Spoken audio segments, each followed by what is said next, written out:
On the night of September 30th, a Ukrainian Magura naval drone was discovered on the coast of Turkey. According to the Turkish media outlet KuzeyEkspres, the drone was spotted by fishermen near the city of Trabzon.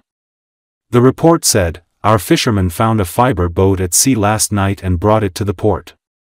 Authorities came and inspected it. It was determined that there was a bomb inside. The boat is sitting in our port.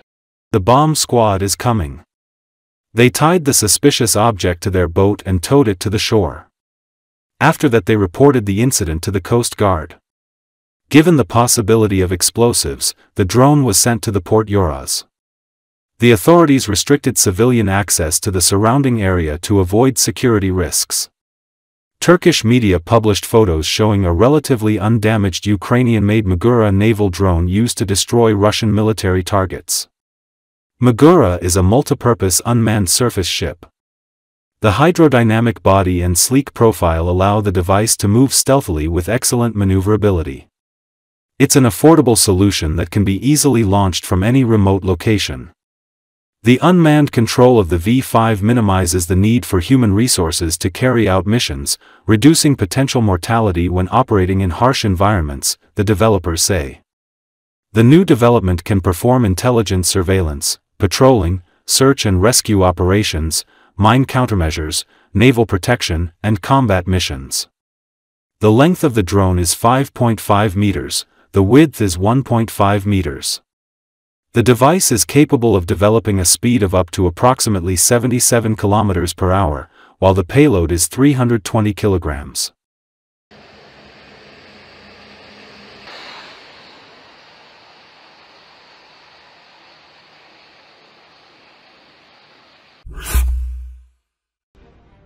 The Ukrainian Armed Forces launched a Neptune cruise missile strike at the Elektrodetal plant in Karachev, Bryansk Oblast, KuzeyEkspres recalls. The General Staff reported the use of 4 missiles, and the Ukrainian Navy clarified their type. According to the main intelligence directorate, Elektrodetal supplied connectors and components used in the Russian aerospace industry, including in the Chimera FPV drone. The interesting point is the following.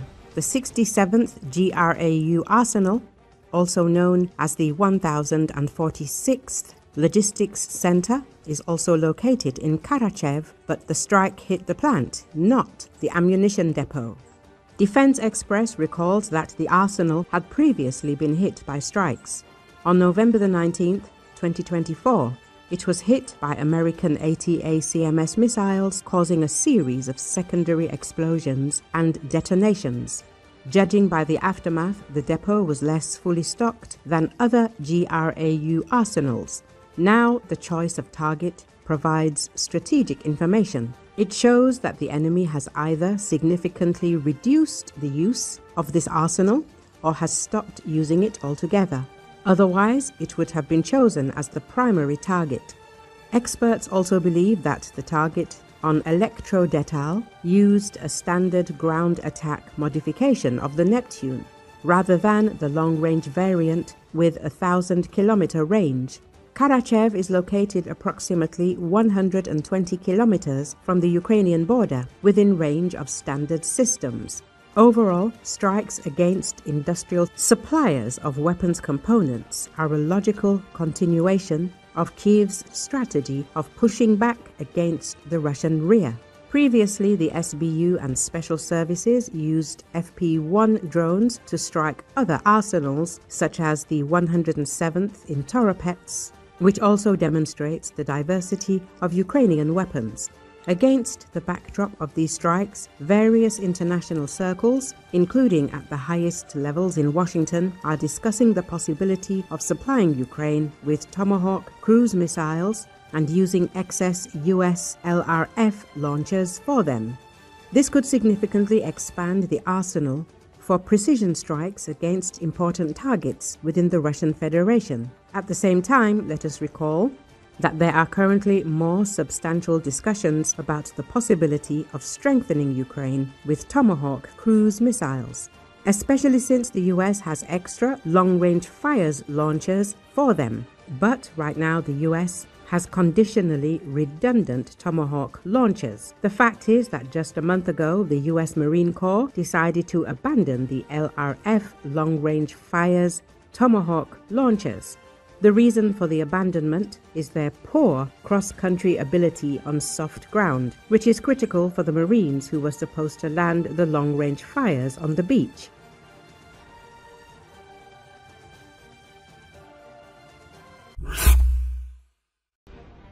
The Kremlin's official rhetoric invariably paints a picture of success, but Z bloggers are already beginning to talk about a protracted impasse and the impossibility of seizing territory in the foreseeable future. Propagandist Alexander Arutyunov, known by the nickname Razvedos, made a frank statement. He stated bluntly that the offensive was proceeding too slowly and was accompanied by unacceptable losses, and that plans to create a buffer zone had failed. His words expressed a critical recognition of the real picture at the front. Talking about any serious advances is impossible. Territorial growth is, of course, occurring every week. They report how many hundreds of square kilometers have been captured. But in terms of the area of the regions, talking about liberating these regions using these growths will take us a long time. Large or very large settlements are under enemy control, and the assault on them under current conditions, if we draw parallels with the assault on Bakhmut, Chasov Yar, or Avdiivka, would be a sad experience, both literally and figuratively, Arutyunov said. The propagandist also boldly criticized Russian dictator Vladimir Putin's idea of creating so-called buffer zones in the Sumy and Kharkiv regions. He noted that the Russian armed forces are suffering enormous losses in these battles, wasting soldiers they desperately need in other, more vital areas. He detailed the difficulties in several areas, pointing out that the struggle in the border areas is turning into mutual destruction, and the assigned tasks seem difficult to achieve. All border settlements are under endless, incessant attacks by the enemy.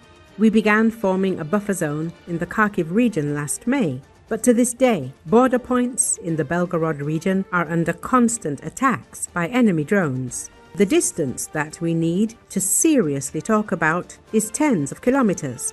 We have to travel tens of kilometers to form buffer zones, while we need to travel these tens of kilometers on the territory of the liberated regions. Under these conditions, forming a buffer zone of 25 to 40 kilometers seems to me an extremely difficult goal to achieve. In this case, exodus of population from the city accelerates.